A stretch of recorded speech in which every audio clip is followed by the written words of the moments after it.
Download the AllStar app. Make your picks for UFC fights, challenge your friends, level up and win prizes. Link in description. Get it now. Alright, so we got the co-main event at UFC Tampa. The hometown boy, Billy Quarantillo, versus a longtime veteran, man. From WEC days to the old UFC to the new UFC, Cub Swanson. He's a UFC Hall of Famer as well. What do you think of Cub Swanson stepping in here in the co-main event? It's a good spotlight, but I think they put him in there because Billy Q's from Tampa, so that makes sense for the home crowd. You know, they need someone on their side because Florida. Colby's from Florida, is he? No, he's from Oregon. He's from Oregon, but he lives in Florida, so Yeah. I guess that kind of plays some way. But I think they need someone from Tampa, you know, to really hype the home crowd up. So I think that's a good spot for both of them to be on. For sure. And the UFC's giving Billy Q a name. Yeah. Like a notable name to kind of like build off of. If Cub Swanson wins, I don't feel like it does really anything for anybody except for like Cub Swanson wins and maybe Billy Q kind of drops down in the rankings a little bit. Yeah. But I feel like it impacts Billy Q more if he wins this fight against Cub Swanson. Yeah, especially because he's coming off a loss as well. So. Exactly, right? Yeah. So let's look at Cub Swanson. Like I said, he comes from the WEC days. You know, he's fought the best of the best. He's in the Hall of Fame for his fight against Doo Ho Choi. The names that he's fought, dude. Frankie Edgar, Max Holloway, or Brian Ortega, Frankie Edgar again, Shane Burgos, Hanato Morcano, Daniel Pineda, Giga Chikadze. Man, like Andre Fili, Dustin Poirier, Charles Oliveira. He got a win over Charles Oliveira knockout. Yeah. Ross Pearson, Ricardo Lamos, Chad Mendez, Jose Aldo. That's back in the back days, right? So this dude's been around forever. He's 41 years old, and you're a young guy, so you don't know really too much about what No. Cub Swanson is, right? I mean, he's been fighting for ages, and he's still fighting to this day. So I've been seeing the more recent fights, like circa 2020, 2019, around then. Mm-hmm. But OG Cub Swanson, like WC days, I'm only 20, so I have no clue what you're talking about in terms of that. But I do know. What he was year an were you OG. born? I was born in 04. 04, and he started fighting in 04. Oh my day. So he started fighting July 04. Yeah. So he's just he's been fighting as long as you've been alive. Yeah. Basically, right? So obviously you're not gonna know too much about him, right? So, but yeah, in his last couple of fights, you know, he's won one, lost one.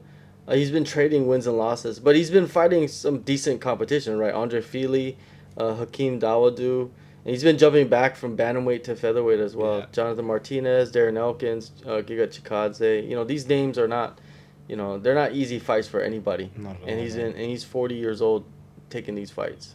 Billy Q, you know, he's not a young buck either, man. He's 36. Yeah, he's way older than I thought. Yeah, a lot of people do, right? Because he doesn't look old. Yeah. And also, he just kind of like, he hasn't been in the UFC for that long. You know what I mean? For that much of a time. So, anyways, so Billy Q, he debuted. Actually, he fought on the Contender Series, won that fight, crazy fight, in 2019. Debuted in 2019, and got on a 3-fight win streak with 2 finishes, and like built a lot of hype, Momentum, hype, right? And then he ran into Gavin Tucker, lost that by decision. Finished Gabriel Benitez in 2021, and then lost that crazy fight to Shane Burgos in New York City, right, in 2021 They need as to well. bring him back. And then he returned against Alex Hernandez and got that crazy comeback win in the second round. Yeah. Got knocked out by Edson Barboza. That was kind of his, like, here's your test to see if you were top 15. Didn't work out for him. He fought Damon Jackson, beat him by decision, then lost to Yusef Zalal in the second round by a rear naked choke. The very underrated Yusuf Zalal. Yeah, very underrated. Definitely very underrated. So, what'd you think about the old Billy Q? I mean, he's more of, in my eyes, seeing him fight throughout the years, I've seen him as, like, you know, a win-loss type of guy, you know, more of a, for lack of better words, journeyman, yeah. For, you know, like, not to knock anything on him, you know, the UFC is the highest level of the fight game, you know, but he just hasn't had that, he doesn't have that itch or that advantage to reach the top 15 that is needed. And he's just right outside the top 15, and he's like a good litmus test as well for a lot of the up and coming guys that like Yusuf Zalal and what and some of the guys that he's fought. His style overall pretty well rounded. Can strike well, can grapple well, but nothing stands out. Like he doesn't have any crazy finishes, no crazy submissions or anything like that. He's just more of a well-rounded guy, well-rounded MMA style, in my eyes. And Cub Swanson, on the other side, more of a brawler, I would say. Would you agree with that? Yeah. Yeah. But in terms of his mental state, probably coming into this fight, he's coming off a pretty dominant loss to Yusuf Zalal. Yusuf Zalal looked like a new fighter in that fight. That was his first fight back in the promotion, after being cut, and he came in there, was on fire. Like he was like doing this a beat sweep, piecing him up on the feet, controlling him on the ground, beating him up in ground and pound, all this whatever. So it was a pretty dominant defeat in that sense. But we've seen Billy Q come back from pretty bad losses, like the SM Barboza one, which was like a pretty bad knee KO, and then come back and beat Damon Jackson, who's a very good guy. He was like 6-6 in the UFC.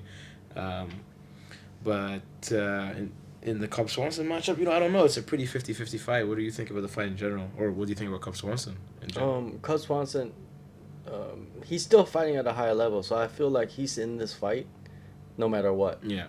If the fight obviously stays standing, you would have to give the advantage to Cub Swanson.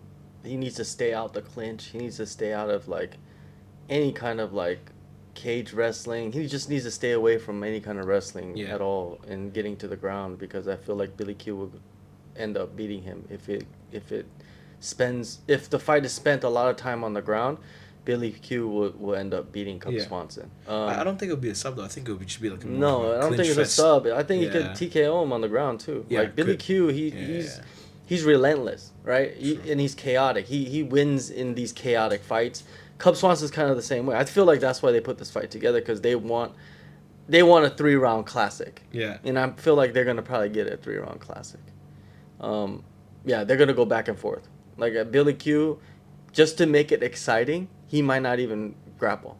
Yeah. He might just stand there and bang it out with Cub given Swanson. The fact that it's in his home crowd, so he might not want to bore the crowd or whatever, And maybe that would be his poison. Yeah. And he's going to end up getting, beat up. I think it goes either, this is a possibility. It goes to, Cub Swanson knocks him out, or it goes to a close decision and Billy Q wins. Yeah. These things can happen. I think because I feel like it could be a close fight on the feet. Billy Q has enough skills and he has the chin to kind of compete there.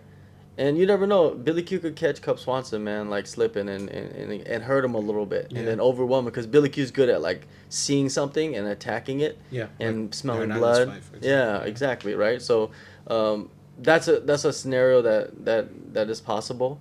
But if I was going to lean towards somebody to win, I'm going to always go with the hometown dude, younger dude, and they're both chaotic styles. I feel like Billy Q will last in the chaos much longer because he's younger and he hasn't taken as much damage in as many fights. And who knows where Cub Swanson is? Is he just fighting for a paycheck, or is he just fighting for the thrill of it?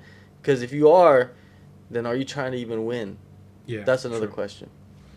And Billy Q does have more options to neutralize the chaos, given the grappling acumen and all this.